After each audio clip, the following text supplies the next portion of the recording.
বন্ধুরা, আজকে মেয়েটার যে খাবারের কি সমস্যা হলো আর বলো না, খুব খারাপ লাগছে জানো তো।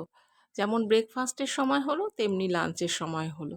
কি হলো পুরোটাই বলছি, চলো আগে ব্লগটা স্টার্ট করি। গুড মর্নিং, কেমন আছো সবাই? মিতার ডেইলি ব্লগে তোমাদের সবাইকে স্বাগত জানাই। আজকে হচ্ছে শুক্রবার, এখন বেজে গেছে 6টা। প্রতিদিনের মতো রান্নাঘর থেকে ব্লগটা শুরু করলাম। ভাত বসিয়ে দিলাম আর নীলাদ্রির জন্য আজকে করব আলু আর পেঁপে দিয়ে তরকারি। ভাতটা 1 ফুট দিলে নামিয়ে রেখে তারপরে এই যে বসিয়ে দিলাম আলু দিয়ে পেঁপে দিয়ে তরকারি। পুরো একটা পেঁপে দিয়েছি আর একটা ছোট্ট আলু দিয়েছি। একদম কম তেল মশলায় করব। তেলের মধ্যে কালো জিরে দিয়েছি আর হচ্ছে শুকনো লঙ্কা দিয়েছি। এবার আলু আর পেঁপেটা দিয়ে হালকা করে একটু ভেজে নেব। এর মধ্যে সাধারণ যে মশলা লবণ, হলুদ এগুলো দিয়ে প্রথমে একটুখানি ভেজে নিলাম। তারপরে এর মধ্যে ওই হালকা জিরে গুঁড়ো, ধনে গুঁড়ো এগুলোই দেবো। তবে নুন আর হলুদ দিয়ে ভালো করে নাড়াচাড়া করে একটু ঢেকে রাখবো, ঢেকে ঢেকে করব। আর অন্যদিকে এখন আমি চাটা বসিয়ে নিচ্ছি। সকালের চাটা না আদা চাই খাই, ভালো লাগে। গরম হোক, শীত হোক, ঠান্ডা হোক, মানে ঠান্ডা আর শীত বলছি, গরম হোক, বর্ষা হোক, শীত হোক, সব সময় আদা চাই সকালবেলাটা প্রেফার করি। বিকেলবেলা কোনো দিন খাই আদা চা, কোনো দিন খাই না চিনি ছাড়া। আগে তো আমি চিনি খেতাম, ওরা দুজন তো অনেক দিন ধরেই চিনি ছেড়ে দিয়েছে। তবে এখন আমিও ছেড়ে দিয়েছি, আমি আর খাচ্ছি না। মাঝে আমি কি হয় আমার, মানে মাঝখানে হয়তো খাচ্ছি আবার কিছুদিন খাচ্ছি না। তো এখন অনেক দিন ধরেই বেশ খাচ্ছি না, দেখা যাক কতদিন টানা যায়। যাই হোক, চা খাওয়াটা হয়ে গেছে। তারপর এখানে জিরেটা দিয়ে অল্প একটু জল দিয়ে কষিয়ে দেবো, কারণ তেলটা একদম অল্প দিয়েছি। আর এর মধ্যে লেগে যাবে, মানে এই জিরেটা দিয়ে যদি নাড়াচাড়া করি তারপরে না লেগে যাবে, সেই জন্য একটু জল দিয়ে ভালো করে একটুখানি কষিয়ে নিচ্ছি। তারপর কষানো হয়ে গেলে পরিমাণ মতো জল দিয়ে ঢেকে দিলাম। এবার আলু আর পেঁপেটা সেদ্ধ হয়ে গেছে। আর এখন দেখো জলটাও একদম, ঝোলটাও একদম ড্রাই হয়ে গেছে। একটু ঘি দিয়ে নামিয়ে দিলাম। খেতে কিন্তু বেশ ভালো হয়েছিল। ঝালটা না বেশি দিয়েছি, মানে কাঁচা লঙ্কাও দিয়েছি আমি এর মধ্যে, তোমাদের বলতে ভুলে গেছি। আর এখন করব হচ্ছে ওর জন্য খয়রা মাছ, যেটা ও অফিসে নিয়ে যাবে। এই দুটো ভেজে দিচ্ছি, ভেজে না, এটাকে ঝোলই করব। নীলাদ্রি কোথাও যেন পড়েছে যে সুগারের জন্য রসুন খাওয়া খুব ভালো। মানে রসুনটাকে না, মানে 2 কোয়া বা 3 কোয়া এরম রসুন নিয়ে, 1 কোয়া রসুন এমনি হলে তো ভালোই হয়, কিন্তু 1 কোয়া রসুন তো সবসময় পাওয়া যায় না। সেই জন্য ওই 2-3 কোয়া রসুন নিয়ে কুচি করে কেটে রেখে দিতে 10 মিনিট, তারপরে রান্নায় ইউজ করতে, তাহলে নাকি সুগারটা কন্ট্রোলে হয়। তো সেভাবেই আজকে আমি একটু করে দিলাম। আর এর মধ্যে মশলার মধ্যে ক্যাপসিকাম আর কাঁচা লঙ্কাটা আমি পেস্ট করে দিয়েছি, তার জিরে গুঁড়ো এগুলো তো আছেই, নুন হলুদ এগুলো তো রয়েছেই। আর রসুনটা দিয়েছি তার মধ্যে আজকে, মানে ক্যাপসিকামের সাথে লঙ্কার সাথে রসুনটাও দিয়ে দিয়েছি। তো আজকে বললো যে মাছের ঝোলটা দারুণ হয়েছে খেতে। সেটা তো হবেই, মানে রসুনটা দেওয়ার ফলে পেঁয়াজ রসুন এগুলো দিলে তো রান্না এমনিতেই ভালো হয়ে যায়, তাই না? যাই হোক, এই তো এখানে মাছের ঝোলটা হচ্ছে, তারপর নামিয়ে ফেলবো। খুব ঝটপট ঝটপট করে মানে করছি। আর এখানে উচ্ছে ভাজা করেছি, আজকে আর সেদ্ধ করিনি। আর সেদিনকার কি হয়েছে জানো তো, উচ্ছে সেদ্ধ তো করেছি, তোমাদের তো বললাম যে উচ্ছে সেদ্ধটা মানে অফিসে যাওয়ার সময় দিতে পারলাম না। মানে দিতে পারলাম না বলতে, এত গরম তখন অত সেদ্ধটা খেতে পারবে না, ভেবেছি বিকেলে এসে দেবো। বিকেলে না রেখেছি টেবিলের ওপর ঢাকা দিয়ে, কি কথায় কথায় ভুলেই গেছি। মানে ওটা বিকেলে ছিল, রাত্রে ফ্রিজে তুলেছি, কিন্তু আমি তখন রাত্রে যখন দেখলাম তখনই দেখলাম ওটা নষ্ট হয়ে গেছে, মানে ঠিক নেই। তো নীলাদ্রি একটু জেদ করলো, না না কিছু হয়নি, তুমি ফ্রিজে রেখে দাও, কালকে সকালে খেয়ে যাবো। ও জেদ করে একটু রাখলো, তারপরে সকালে উঠে বললো না গো নষ্টই হয়ে গেছে। তো আমি বললাম আজ নষ্ট হয়নি, কালকে বিকেলের সন্ধেবেলায় নষ্ট হয়ে গেছে।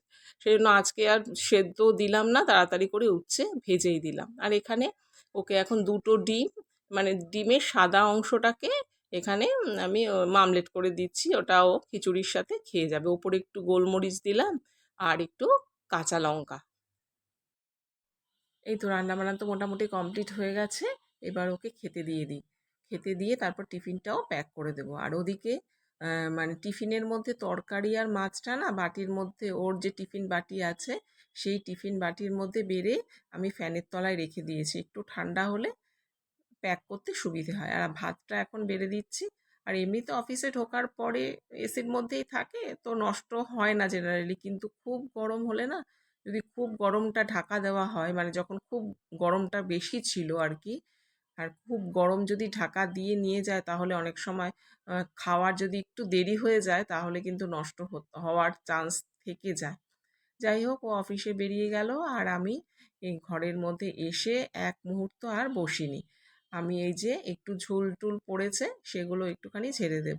তবে সব ঘরই আজকে পরিষ্কার করব না, একটা একটা করে করব আমি। আহ, মানে সব সময়তেই একটা একটা করেই করি, কারণ একবারে করলে না প্রচণ্ড প্রেশার পড়ে যায়। আর খুব তো বেশি কিছু ঝুল হয়নি, অল্প অল্প ঝুল। তবুও কি বলো তো, ওই কর্নারগুলোতে না এমন অল্প একটু ঝুল, ওই কর্নারে এমনভাবে থাকে, ওটাকে পরিষ্কার করতেই পারি না। এই যে আমি মিশো থেকে এই ইয়েটা কিনেছি, ঝুল ঝাড়ুটা কিনেছি। এমনিতে ঝোল ঝাড়ুটা ঠিক আছে, লম্বাটা অনেকটা হয়, টেনে লম্বা করা যায়, আবার ছোট করা যায়, কিন্তু একটু নড়বড়ে, মানে আমার যে খুব ভালো কোয়ালিটি সেটা মনে হয়নি। তবে এটাতে কি একদম কর্নার পর্যন্ত খুব সুন্দর করে চলে যায়, তাহলে পরিষ্কারটা সুবিধে হয়।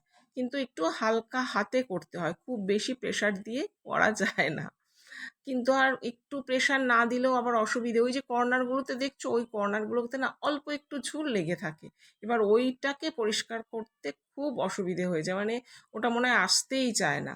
মই দিয়ে উঠে যদি করা হয় তাহলে মনে হয় পরিষ্কার হবে। এবার সব সময় তো ওই মই দিয়ে উঠে সম্ভবও না, আর মই দিয়ে না আমার ভয়ই লাগে জানো তো। মানে মেয়ে যদি ঘুম থেকে ওঠা থাকে তাহলে মইয়ে উঠতে অসুবিধে হয় না, মেয়ে থাকে তাও একটা চিন্তা দূর। কিন্তু একা একা উঠতে পড়ে যদি যায়, ব্যাস হয়ে গেল। যাই হোক, ঘর ঝাড়টা হয়ে গেছে, আর এখানে ইয়েগুলো, কম্পিউটারগুলো সমস্ত পরিষ্কার করে দেব। তা এই করতে করতেই না, মানে আমি ঝুল ঝাড়ছি, এই কম্পিউটার পরিষ্কার করছি, এই করতে করতেই মেয়ে ঘুম থেকে উঠে গেছে। তো আমাকে বলল, মা আমার কম্পিউটারটা তোমাকে আর মানে পরিষ্কার করতে হবে না, আমি যখন বসবো, মানে এখনই ও বসবে আর কি, তো আমি ঝেড়েই বসে পড়বো। তো আমি সেই জন্য, ও যখন বললো আমি আর করিনি, কারণ ওকে তো আমি বলেই দিয়েছি যে যখন কম্পিউটারে বসবি তখন পরিষ্কার করেই বসবি। তো আজকে দেখলাম নিজেই বললো, আমি আর কিছু বললাম না। তো এই নীলাদ্রির কম্পিউটারটাকে এখানে পরিষ্কার করে, মানে অল্প অল্প ঝুল তো পড়েছে, আর জেনারেলি এমনি তো করি আমি হালকা হাতে, তো এগুলো একটু পরিষ্কার করে তারপরে ব্রেকফাস্ট বানাতে যাব। আজকে ভেবেছিলাম তোমরা যারা আমাকে কমেন্ট করছো, কমেন্টগুলো একটু পড়বো। যাই হোক, কমেন্টগুলো না আমার লিখে যে রাখবো সেটা লেখা হয়নি।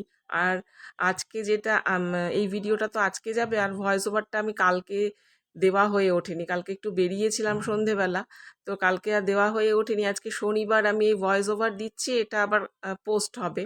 তো আমার বুঝতেই পারো শনিবার কাজের প্রেশারটা অনেক বেশি থাকে। এখন প্রায় 12টা বাজে, এখন আমি মানে দুপুর 12টা বাজে, এখন আমি বসে ভয়েস ওভার দিচ্ছি, তারপরে এটা যাবে। তো ওগুলো না লিখে রাখা হয়নি। অবশ্যই কালকে তোমাদের কমেন্টগুলো পড়বো। তোমরা এত সুন্দর সুন্দর কমেন্ট করো, আর তো সমাধি তোমার তো তুলনাই হয় না। তোমার কমেন্টের জন্য আমি বসে থাকি। আর প্রত্যেকে তোমরা যারা আমাকে কমেন্ট করছো, খুব সুন্দর করে কমেন্ট করো। নতুন নতুন অনেক বন্ধু হয়েছো, কমেন্ট করছো, খুব ভালো লাগছে। দুদিন ধরে তো একেবারেই রোদ হচ্ছে না, জামা কাপড়গুলো যে কিভাবে শুকাচ্ছি আমিই জানি।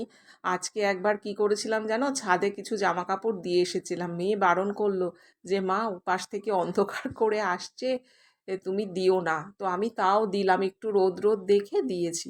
ও বাবা, আধ ঘন্টাও যায়নি জানো, তারপরে ঝুপঝুপ করে আবার বৃষ্টি।